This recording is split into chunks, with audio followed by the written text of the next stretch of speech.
radieux, on peut avoir plusieurs sentiments. Moi, je me situe au fond, peut-être, entre l'activité que vous avez dans ces centres de recherche et l'auditoire qui est constitué, au fond, de concepteurs, de constructeurs, de promoteurs, d'investisseurs. Donc, de gens qui, devant le foisonnement de ce que vous nous avez montré, peuvent avoir le sentiment que l'avenir doit être vu avec un grand enthousiasme, mais que on peut aussi avoir une certaine peur, d'abord la peur de l'obsolescence de ce que nous réalisons tous les jours, de ce que nous avons réalisé ces dernières décennies et de ce que nous continuons à faire aujourd'hui en grande quantité. Et puis aussi, je rejoins Madame Lemaigre sur les peurs qu'on peut avoir, l'obsolescence de nos capacités professionnelles et intellectuelles. Et là, je parle en tant qu'architecte. Ce que je vois m'enthousiasme et me fait un peu peur. Alors, dans les systèmes que vous nous avez décrits, on en connaît aujourd'hui, on a expérimenté quelques-uns de ces systèmes.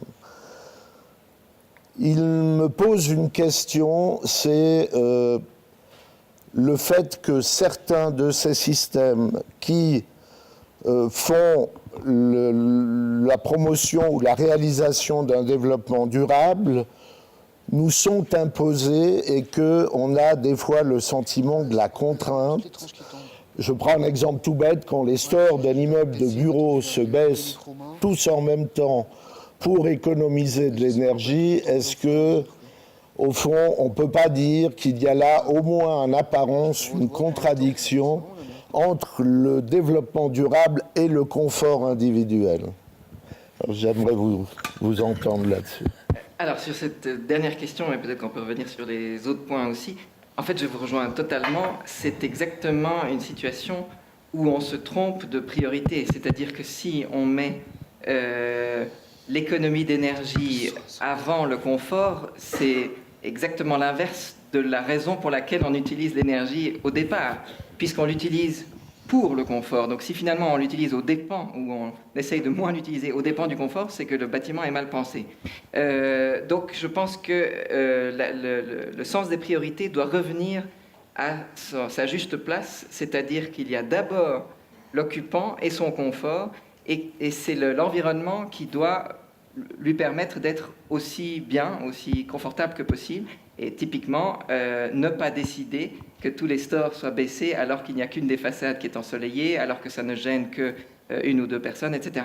Et là, on entre aussi dans des questions qui touchent également à la recherche, qui se situent toujours en amont en fait des solutions. La recherche est là pour poser des questions, essayer d'avoir des ébauches de solutions, et après c'est vraiment le secteur privé, le vrai monde qui va les rendre accessibles au public.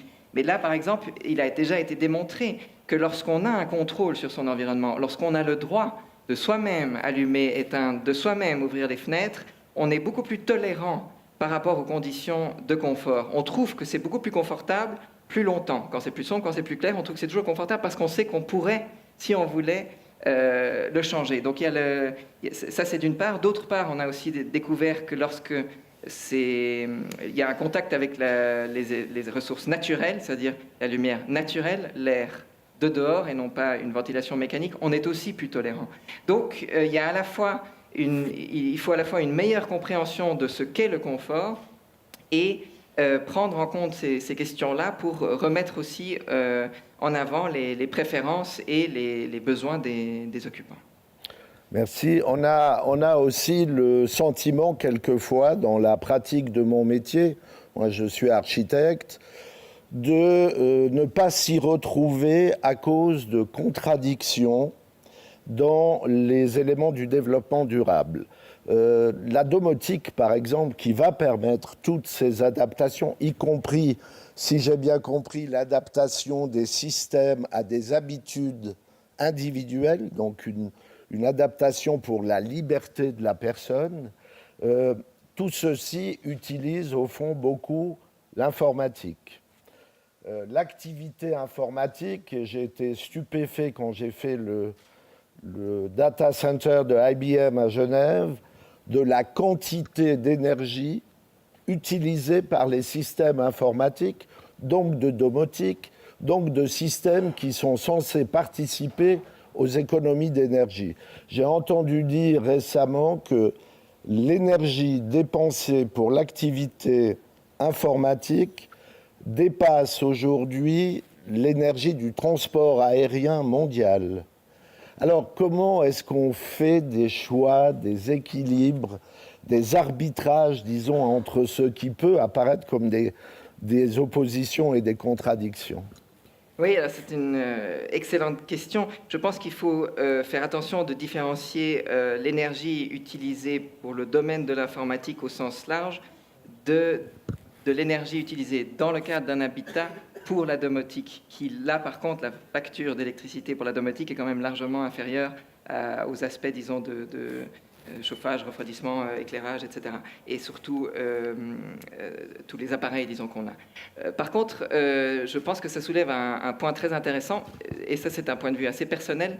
Je ne suis pas tellement personnellement en faveur de cette surautomatisation, surdomotisation, parce qu'on perd finalement à la fois un peu le contrôle, la liberté, disons, d'être content avec d'autres conditions que ce que l'algorithme a prédit qu'on préférait. Là, pour un exemple très particulier, c'est dans le Neighbor Hub, qui donc aussi se veut très innovant également sur les questions de domotique. Le choix que nous avons fait, c'était d'utiliser la domotique pour éduquer et non pas pour contrôler.